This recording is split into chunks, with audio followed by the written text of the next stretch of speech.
নমস্কার বন্ধুরা, কেমন আছেন সবাই? আমার একটি নতুন ভিডিওতে আপনাদের সবাইকে স্বাগত জানাই। আজকে আমি সকাল সকাল কি করছি দেখুন।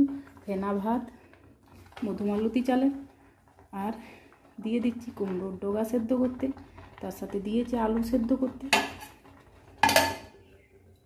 তার সাথে বানাবো কুমড়ো ফুলের পকোড়া, বেসন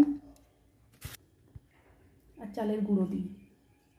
তার সাথে দিয়ে দেবো একটু জিরে গুঁড়ো, দিয়ে দেবো সামান্য কালো জিরে, তার সাথে একটু দিয়ে দেবো শুকনো লঙ্কাকে ভেজে গুঁড়ো করে, জল দিয়ে ভালো করে মেখে নেব। এই দেখুন কুমড়ার পকোড়াগুলো ভেজে নেব। এই দেখুন কুমড়ো ফুলের পকোড়া আমার রেডি।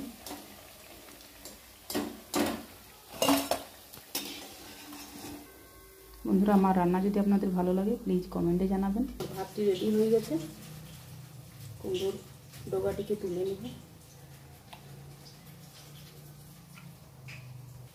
ভাতটিকেও বেড়ে নেব। বন্ধুরা, কে কে এরকম ফেনা ভাত খেতে পছন্দ করেন প্লিজ কমেন্টে জানাবেন।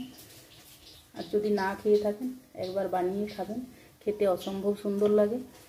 তার সাথে যদি থাকে একটু ঘি, তাই সেই স্বাদ। বন্ধুরা, চ্যানেলটিকে সাবস্ক্রাইব করে পাশে থাকবেন। দেখা হচ্ছে নতুন আরেকটি ভিডিও।